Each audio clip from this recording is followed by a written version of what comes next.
이 세상을 살아가는 동안에 나의 힘을 의지할 수 없으니 기도하고 낙심하지 말 것은 주께서 참 소망이 되심이라. 다시 한번 이 세상을 살아가는 동안에 나의 힘을 의지할 수 없으니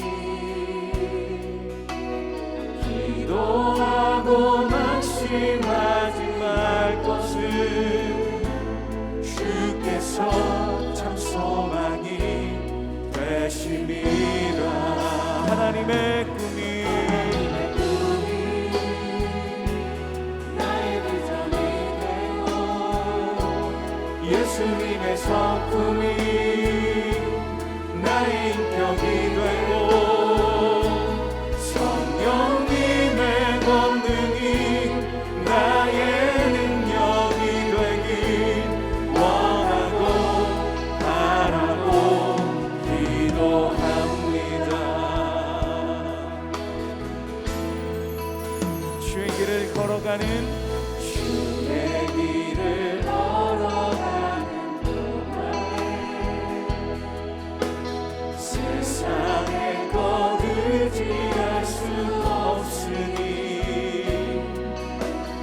감사하고 낙심하지 말 것은 주께서 참 기쁨이 되심이라. 하나님의 꿈이 나의 비전이 되고 예수님의 성품이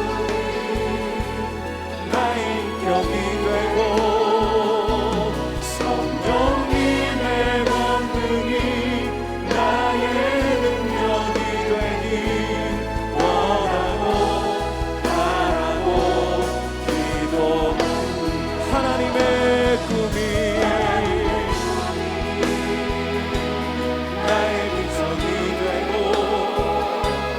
예수님의 성품이 나의 인격이 되고 성령님의 권능이 나의 능력이 되길 원하고 바라고 기도합니다.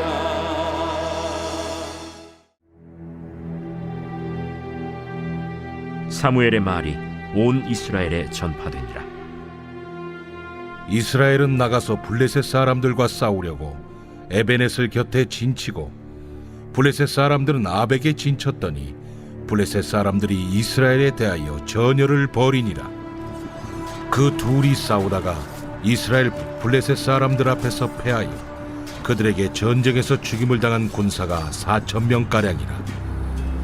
백성이 진영으로 돌아오매 이스라엘 장로들이 이르되 여호와께서 어찌하여 우리에게 오늘 블레셋 사람들 앞에 패하게 하셨는고 여호와의 언약궤를 실로에서 우리에게로 가져다가 우리 중에 있게 하여 그것으로 우리를 우리 원수들의 손에서 구원하게 하자 하니 이에 백성이 실로의 사람을 보내어 그룹 사이에 계신 만군의 여호와의 언약궤를 거기서 가져왔고 엘리의 두 아들 홈니와 비느하스는 하나님의 언약궤와 함께 거기에 있었더라. 여호와의 언약궤가 진영에 들어올 때에 온 이스라엘이 큰 소리로 외치매 땅이 울린지라. 블레셋 사람이 그 외치는 소리를 듣고 이르되 히브리 진영에서 큰 소리로 외치면 어찌 됨이냐 하다가 여호와의 궤가 진영에 들어온 줄을 깨달은지라. 블레셋 사람이 두려워하여 이르되 신이 진영에 이르렀도다. 우리에게 화로다. 전날에는 이런 일이 없었도다. 우리에게 화로다. 누가 우리를 이 능한 신들의 손에서 건지리요. 그들은 광야에서 여러 가지 재앙으로 애굽인을 친 신들이니라. 너희 블레셋 사람들아, 강하게 되며 대장부가 되라. 너희가 히브리 사람의 종이 되기를 그들이 너희의 종이 되었던 것 같이 되지 말고 대장부 같이 되어 싸우라. 하고 블레셋 사람들이 쳤더니 이스라엘이 패하여 각기 장막으로 도망하였고 살육이 심히 커서 이스라엘 보병에 엎드러진 자가 3만 명이었으며 하나님의 괴는 빼앗겼고 엘리의 두 아들 홈니와 비느하스는 죽임을 당하였더라.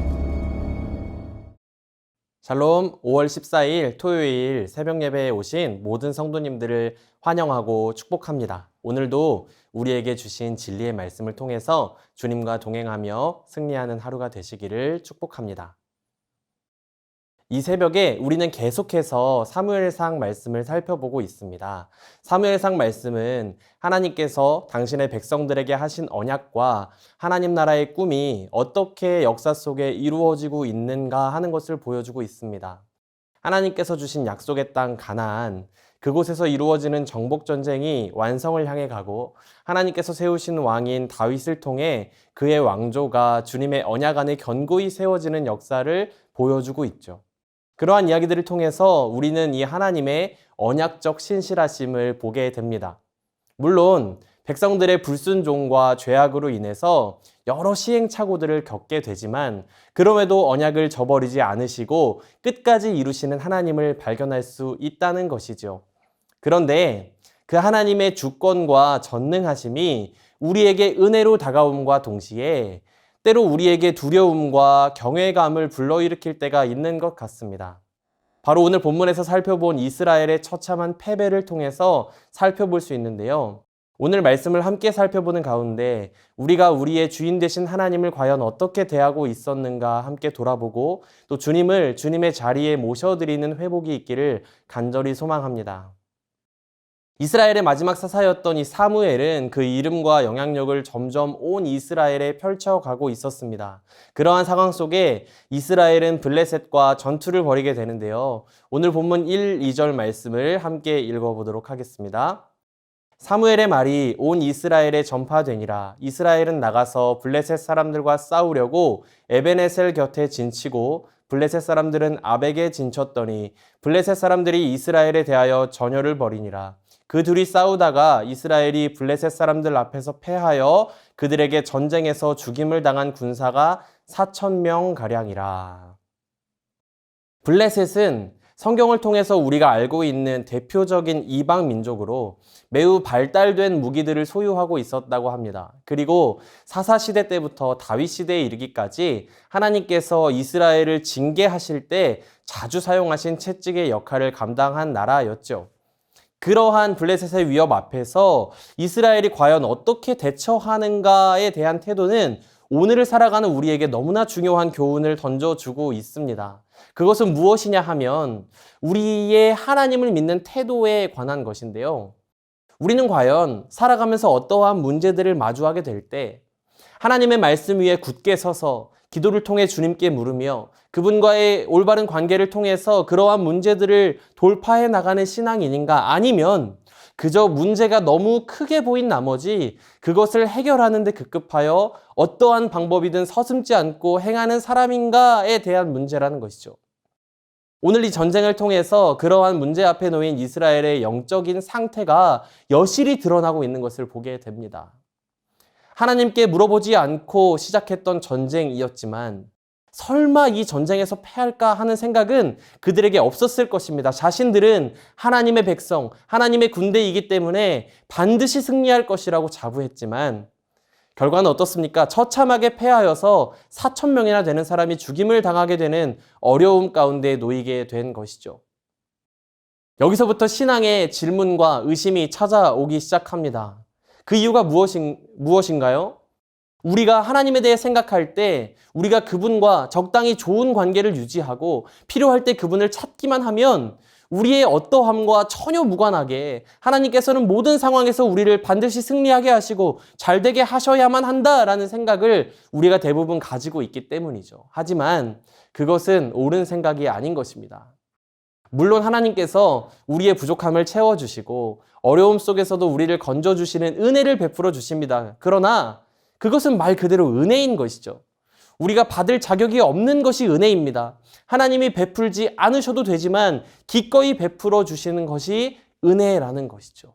그렇기 때문에 하나님의 말씀대로 행하지 않고 우리의 마음대로 우리의 소견대로 하나님의 이름을 가지고 행하는 그 어떤 일이라도 충분히 실패할 수 있는 가능성이 있고, 그렇게 경험하게 된 뼈아픈 실패는 불순종한 우리의 실패인 것이지 결코 하나님의 실패가 아니라는 사실입니다. 사랑하는 성도 여러분, 우리 삶에서 마주하는 여러 문제들을 어떻게 대하고 계십니까?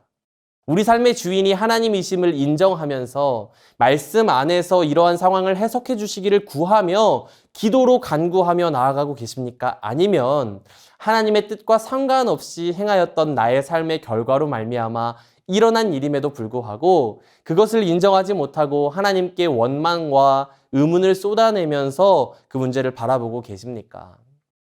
문제가 있을 때 나의 실수와 패배를 주님 앞에 있는 그대로 가지고 나아가서 말씀 앞에 우리의 삶을 비추어 보고 주님의 은혜와 긍휼을 구하는 우리가 되었으면 좋겠습니다. 그때에야 비로소 우리는 진정한 회복을 경험할 수 있는 것이죠.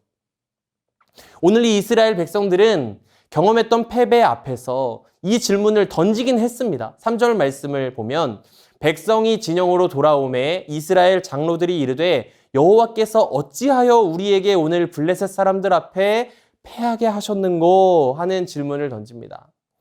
첫 싸움에서 졌을 때 백성들은 질문한 것이죠. 여호와께서 왜 우리를 전쟁에서 패하게 하셨을까? 이것은 굉장히 좋은 질문이었습니다. 왜냐하면 이것은 이 전쟁의 승패의 여부가 군대의 강함에 달려있는 것이 아니라 바로 하나님께 달려있음을 인정하는 질문이었기 때문입니다.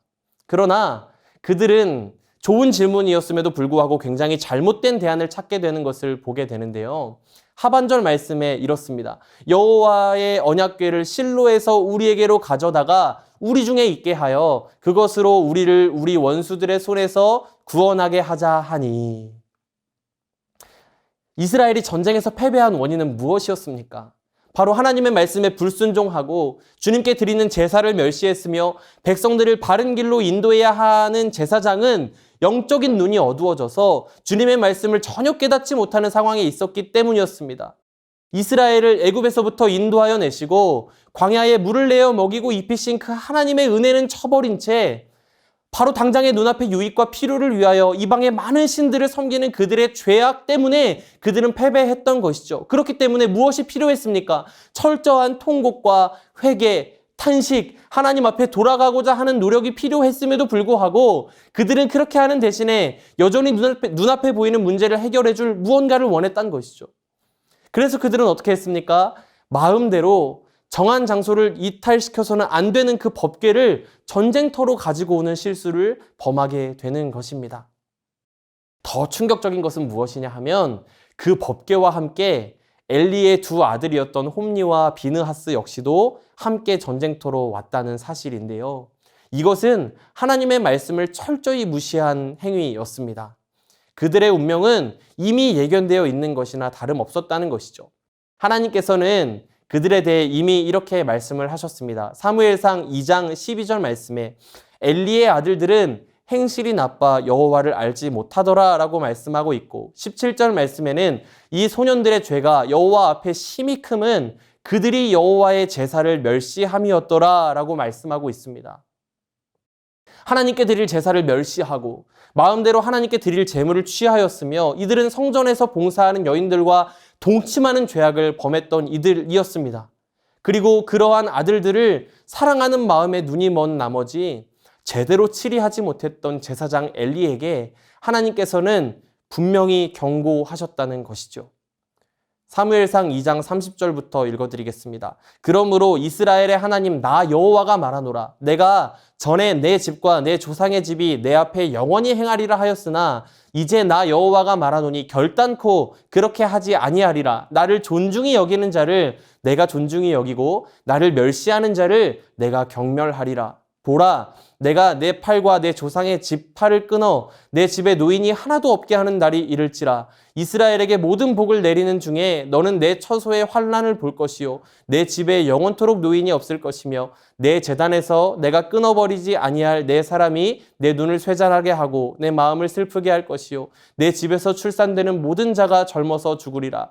내 두 아들 홈니와 비느하스가 한 날에 죽으리니 그 둘이 당할 그 일이 내게 표징이 되리라. 하나님께서 이 아들들이 한날에 죽게 될 것을 이미 말씀하셨습니다. 그럼에도 불구하고 이들은 법궤와 함께 전쟁터로 나아온 것이죠. 심판을 선고받아 놓고도 법궤를 운반해서 온 그들은 하나님의 법궤가 전쟁터로 나오기만 하면 자동으로 이길 것이라는 착각을 했던 것입니다.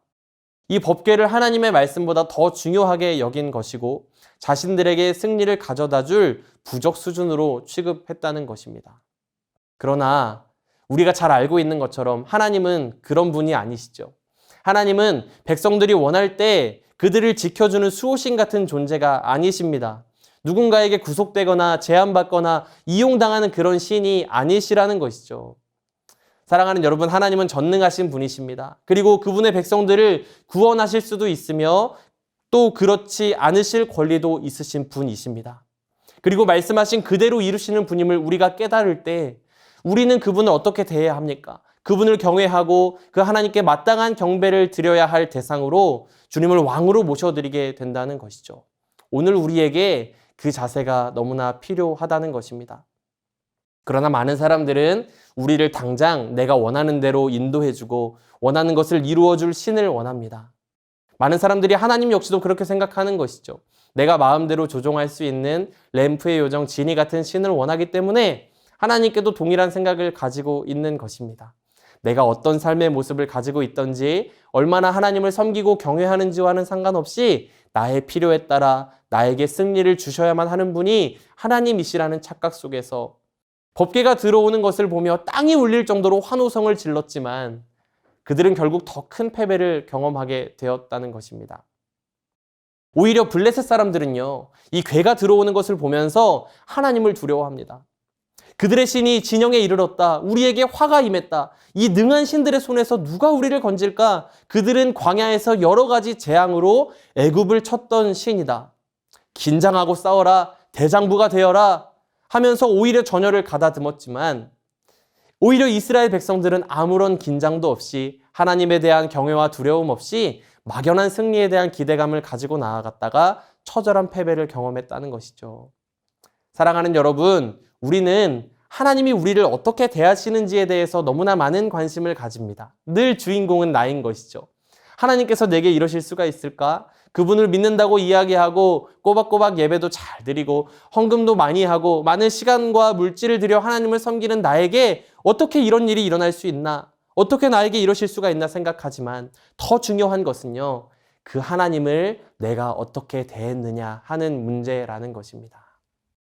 하나님께서는 분명히 이렇게 말씀하셨습니다. 나를 존중히 여기는 자를 내가 존중히 여기리라. 아멘.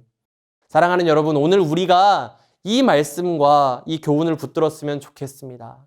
나 중심적인 신앙을 내려놓고 하나님을 이용하려 했던, 내가 원하는 때에 내가 원하는 방법으로 반드시 이루어 주셔야만 한다고 생각했던 나의 욕심들은 모두 내려놓고 주님, 저의 삶의 진정한 왕이 되어 주십시오. 순종의 제사로 주님을 기쁘시게 해드리기를 원합니다. 형통한 날에는 기뻐하고 곤고한 날에는 되돌아보며 나의 모든 인생을 주님께 드리기를 원합니다. 고백하면서 주님만 따라감으로 진정한 승리를 경험하게 되는 저와 여러분의 삶이 되시기를 축복합니다. 우리 이 시간에 함께 다음의 기도 제목을 읽고 함께 기도하도록 하겠습니다. 인생에서 문제를 만날 때에 하나님을 원망하고 신앙의 회의를 가지는 것이 아니라 완전하신 하나님께 겸손히 물으며 긍휼을 구하는 성숙한 신앙인으로 살게 하소서.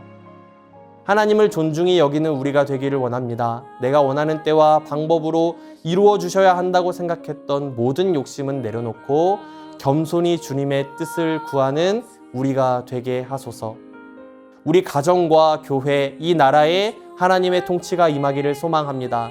주님께서 신실하신 약속을 이루어 가실 때 기도와 순종으로 그 약속에 동참할 수 있도록 우리 모두를 붙들어 주소서. 함께 기도하시겠습니다.